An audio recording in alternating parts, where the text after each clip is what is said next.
여기 한국 식당에서 터무니없는 경험을 하게 되었다는 프랑스 여성이 있습니다.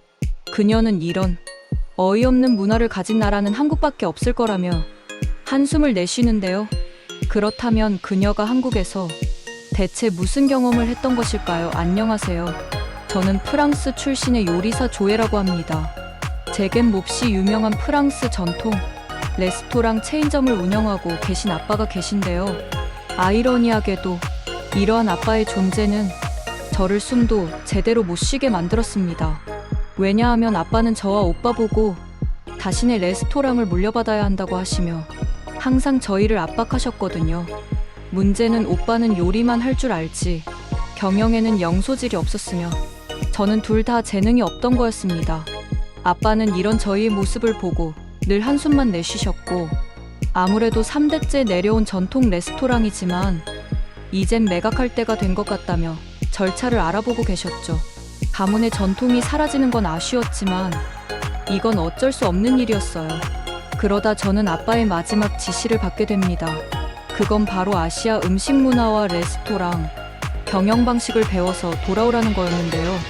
저는 또 다시 쓸데없는 기대를 품으시는 아빠에게 여러 복잡한 감정을 느끼면서도 아시아는 단 한 번도 경험해보지 못한 곳이므로 그저 여행이나 해야겠다는 생각으로 흔쾌히 제안을 받아들였습니다. 그렇게 저는 한국과 일본을 선택하게 되는데요. 결과적으로 요리, 견학은 저희 가족의 운명을 완전히 바꾸게 되었죠. 일단 저는 일본에 먼저 들르게 되었습니다.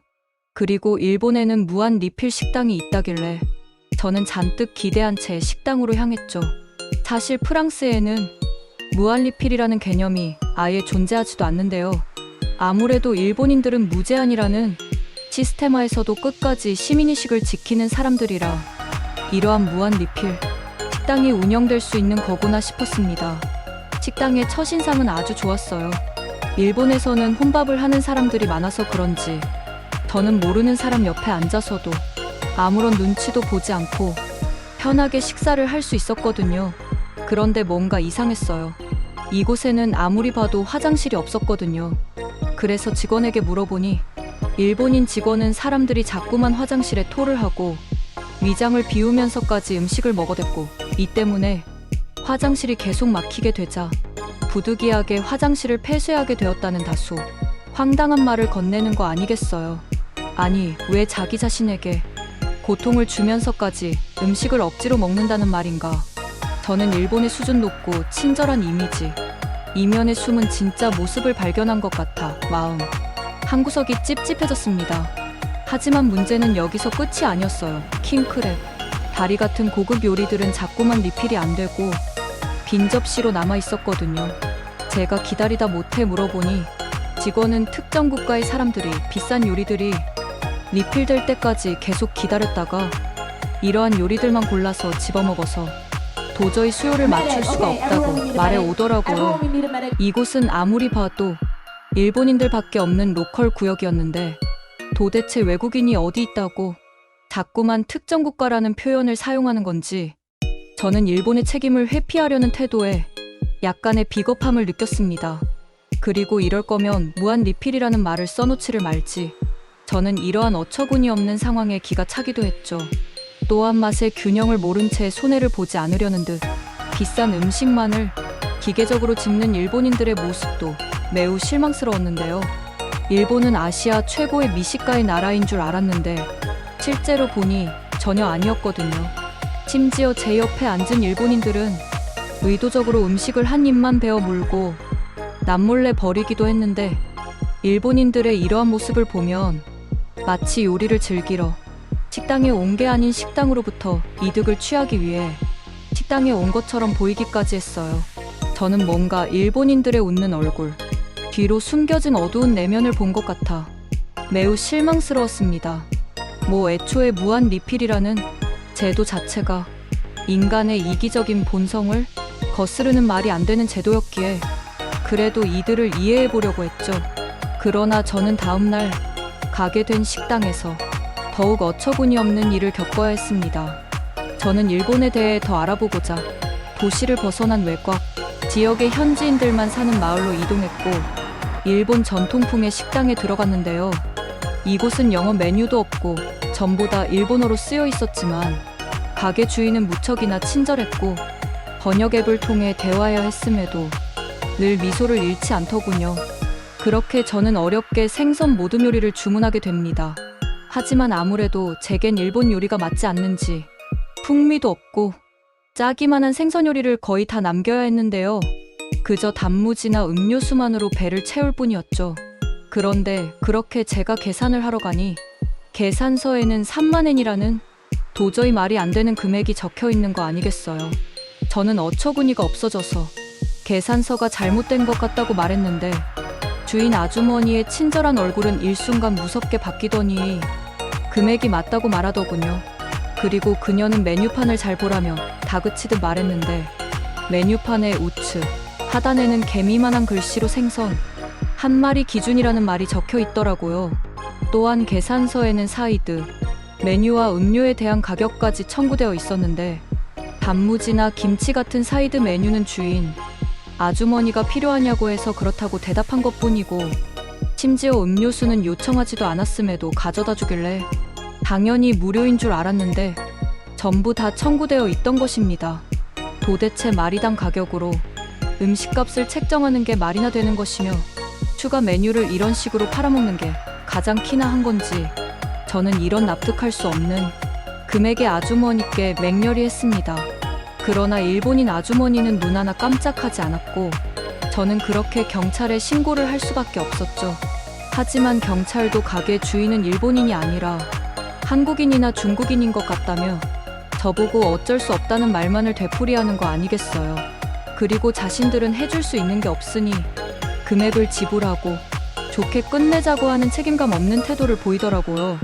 아니 가게 주인은 누가 봐도 일본인이었는데 왜 일본인들은 자꾸만 불리한 상황마다 다른 나라들을 걸고 넘어지는 것인지 저는 일본이라는 나라 자체의 학을 떼버렸습니다. 그리고 이렇듯 매우 기형적인 모습만을 보이느니 나라에 소름이 끼쳐서 그대로 한국으로 넘어가 버렸죠. 한국에 도착한 저는 만약 한국도 일본처럼 실망스러운 모습을 보인다면 정말 뒤도 돌아보지 않고 프랑스로 귀국하기로 마음먹은 채 숙소 근처의 식당에 들어가 보게 되었습니다.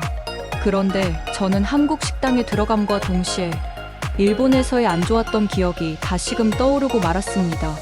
왜냐하면 식당 주인 할머니가 너무도 불친절했거든요. 일본 직원들은 그나마 겉으로는 친절하게 응대해주기라도 했지 한국인 할머니는 제 인사를 받아주지도 않고 저를 힐끔 보더니 주방으로 들어가셨거든요. 아니 아직 메뉴를 주문하지도 않았는데 주방으로 들어가다니 저는 이 할머니가 제 마음을 꿰뚫어 보기라도 한 건가 싶어 어이가 없어졌습니다. 그리고 주방으로 들어가셨던 할머니는 이내 정체불명의 음식들을 가지고 나오기 시작했죠. 할머니께서는 일본에서 먹었던 생선 요리보다 더욱 먹음직스러워 보이는 생선 요리와 돼지고기 요리 그리고 정말 10수가지나 되는 다양한 반찬과 더불어 국물 요리까지 내오셨는데요. 저는 프랑스, 중세귀족들도 이렇게 호화스럽게 먹지는 않겠다 싶었고 할머니가 대체 제게 얼마나 뜯어먹으려고 이러시는 건가 싶어 걱정이 들었습니다. 제가 주문조차 안 했음에도 음식들을 내오는 걸 보면 이건 틀림없이 일본에서와 마찬가지로 사기일 것이 분명했거든요. 그래서 번역기를 사용하며의 음식들을 전부 다 먹으려면 얼마를 지불해야 하는지 물어봤죠. 그런데 할머니는 그저 먹고 더 먹으라는 황당한 말을 건네더니 이내 TV에만 집중하시는 거 아니겠어요. 저는 금액에 대한 대답을 회피하는 할머니가 아무래도 의심스러웠지만 그녀의 카리스마에 압도되어 더 이상의 질문은 차마 할 수가 없었고 그렇게 억지로 숟가락을 들 수밖에 없었습니다. 그리고 다소 어이없게 들리겠지만 그렇게 맛본 한식은 정말 최고더라고요. 고기와 채소의 조화는 정말 상상 이상이었고 이 정도의 높은 수준의 음식이라면 약간의 덤터기를 쓰더라도 상관없을 것 같다는 생각까지 들었습니다. 또한 10수가지나 나온 반찬들은 하나같이 매력이 넘치고 퀄리티도 높았는데요. 덕분에 새로운 반찬을 맛보는 쏠쏠한 재미까지 느낄 수 있었습니다. 그런데 그러한 만족감도 잠시 문제가 생기고 말았습니다. 제가 식사를 하는 모습을 유심히 보던 할머니는 갑자기 빈 그릇을 말없이 가져가더니 이내 새로운 반찬으로 리필해주기 시작했거든요. 저는 일본에서의 기억이 떠올라 엄청난 실망감이 들었습니다. 그녀가 리필해준 음식은 불고기와 생선구이, 요리 등의 아무리 봐도 무료일 수가 없는 요리였거든요. 아무래도 할머니는 반찬에 대한 리필, 비용도 추가적으로 받을 생각인 모양이었고 말 그대로 외국인인 저를 뼛속까지 뽑아먹을 생각이었던 것입니다. 심지어 할머니께서는 반찬과 더불어 음료수까지 내오시며 제가 거절하지 못하도록 뚜껑까지 개봉해 버리셨는데요. 이건 일본에서와 같은 수법이라 저는 이 한국인 할머니가 이젠 제게 대놓고 사기를 치려고 한다고 확신하게 되었습니다. 저는 순간 저 멀리 아시아 국가까지 와서 사기나 당하는 제 신세가 처량하다고 느꼈고 뭔가 알 수 없는 울분의 감정이 들어서 곧바로 숟가락을 놔버렸습니다. 한식은 정말 최고임에 틀림없었지만 저는 이렇게 대놓고 사기를 당하면서까지 음식을 먹고 싶지는 않았거든요. 그런데 그렇게 계산서를 확인한 저는 경악을 금치 못하고 말았는데요. 왜냐하면 계산서에는 8,000원이라는 금액만이 청구되어 있었거든요. 이건 도저히 말이 안 됐습니다. 음식 리필 비용과 음료수 값 등 아무리 따져도 8,000원은 터무니없었고 일본식 계산을 해보자면 적어도 8만 원은 나와야 정상이었거든요. 그래서 저는 할머니께 이 금액이 어떻게 가능한 거냐고 물어봤습니다. 그러자 할머니께서는 그저 벽 한 구석에 백반이라는 메뉴를 가리키며 이 가게의 메뉴는 하나밖에 없고 음료수는 밥을 잘 먹는 제가 손녀 같아서 무료로 주신 거라며 8,000원이 맞다고 말씀하시는 거 아니겠어요? 그랬습니다. 이곳은 백반이라는 메뉴 하나만 판매하는 식당이었기에 할머니께서는 제 주문도 받지 않으시고 주방으로 들어가신 모양이었죠. 그리고 할머니께서는 자신의 식당뿐만 아니라 한국의 웬만한 음식점에서는 이러한 반찬들이 무한으로 제공된다며 되려 저를 황당하다는 듯 쳐다보셨는데요. 저는 겉으로는 친절하지만 속은 완전히 다른 일본과는 달리 겉은 차가워 보이지만 속 많은 그 누구보다 따뜻한 한국에 완전히 빠져버리고 말았습니다. 한국의 식당에서는 자신이 손해보든 말든 그저 배고픈 사람들을 위해 믿기지 않을 정도의 호의를 베풀고 있었거든요. 그렇게 저는 마음이 따뜻해지는 것을 느꼈고 저도 모르게 자리에 다시 앉아서 홧김에 남긴 음식을 깨끗이 비우기 시작했습니다. 한국인 할머니께서는 그런 저를 보고 그 정도로 깨끗하게 접시를 비우는 사람은 30년 동안 장사하면서 처음 봤다며 제가 먹은 그릇들은 따로 설거지를 할 필요도 없겠다고까지 말씀하시더라고요. 할머니 덕분에 저는 몸과 마음이 모두 풍요로워지는 것을 느끼며 가게에서 나올 수 있었죠. 저는 그때까지만 해도 모르고 있었습니다. 한국은 더욱 놀라운 모습들을 숨기고 있다는 것을 말입니다. 다음 날 저는 숙소 근처에 웬 무한 리필 식당이 있다는 것을 알아차렸거든요. 과연 한국의 무한 리필 식당은 어떨까 하는 호기심이 든 저는 그렇게 식당에 들어가게 되었습니다. 그리고 한국의 무한 리필 식당은 정말 입장부터 놀라운 모습을 보여주더라고요. 이곳에는 손님을 안내하는 직원은 온데간데 없고 모든 일을 기계가 대신 처리해주고 있었거든요. 저는 식당 출입문 바로 앞에 있는 키오스크를 이용해서 식권을 구매했고 지정된 테이블에 앉아서 곧바로 식사를 준비할 수 있었는데요. 일본은 이러한 과정들을 전부 직원 한 명이 처리하고 있기 때문에 저는 직원이 다른 손님을 안내해주는 동안 하염없이 대기해야 했지만 한국은 첨단화를 통해 줄을 기다릴 필요조차 없다는 점이 매우 인상 깊더라고요. 그런데 이 무한 리필 식당의 인상 깊은 점은 여기서 끝이 아니었어요. 뷔페 한편에 웬 놀이 시설이 있길래 뭔가 싶었는데 알고 보니 식당은 아이들을 위한 키즈 카페를 설치해 놓아서 식사를 마친 아이들이 즐겁게 놀고 있던 거였습니다. 보통 이러한 식당들에서는 밥 먹기 싫다며 투정을 부리는 아이들 때문에 난장판이 되는 일이 비일비재하고 그렇게나 남이 시선을 신경 쓰던 일본에서도 식당 하는 아이들의 고함 소리 때문에 꽤나 시끄러웠는데요. 그러나 한국 식당의 키즈 카페는 그런 소란을 애초부터 방지하고 있었고, 덕분에 아이를 가진 부모들도 마음 편히 식사에 집중하고 있더라고요. 저는 한국에 이러한 놀라운 아이디어에 엄청난 영감을 얻었고, 어쩌면 한국인들은 정말 천재가 아닐까 하는 생각마저 하게 되었습니다. 그렇게 저는 뷔페 이곳저곳을 둘러보며 식사를 하기 위해 쟁반을 챙겨서 일어났습니다. 그리고 이내 한국인들의 충격적인 행동을 보고 정말 기겁을 할 수밖에 없었죠. 왜냐하면 한국인들은 일본인들처럼 음침한 식사를 하는 게 아닌 자신들이 먹고 싶은 다양한 음식들을 고르며 말 그대로 진정한 식사를 하고 있었거든요. 이들은 언제 어디서나 다른 사람들을 배려하기 때문에 특정 음식만을 마구잡이로 가져간다거나 하는 경우도 없었고, 식당에 손해를 끼치기 위해 음식을 한 입 먹고 버리는 경우도 전혀 없었어요. 심지어 한국인들은 음식 쟁반에 음식이 얼마 남지 않았으면 꼭 뒷사람을 위해 배려해줬는데요. 한 번은 피자가 한 조각밖에 남지 않자 앞에 있던 중년의 남성은 뒤에 있던 아이를 위해 양보해줬고, 아이는 그 뒤에 있던 제게 피자를 양보해 주려 하더라고요. 초등학생증밖에 되지 않던 어린아이가 말이에요. 저는 이러한 따뜻하고 배려심 깊은 한국인들의 모습에 감탄했지만, 그래도 아이에게 음식을 양보받을 수는 없었기에 피자를 집어 억지로 아이의 쟁반에 넣어줬어요. 그렇게 저는 한국의 수준 높은 식당 문화에 감동을 받았고, 식당 주인은 손님을 위해, 손님은 식당 주인을 위해 서로 매너를 지키는 한국인들의 따뜻한 마음씨에 큰 영감까지 얻게 됩니다. 그래서 프랑스로 돌아온 저는 한국에서 하던 방법을 그대로 사용해 보기로 했죠. 일단 저는 간절한 요구 끝에 아빠가 관리하시던 지점 하나를 맡게 되었고, 오빠는 요리사로 두고 저는 주방 보조 겸 경영을 맡기로 했는데요.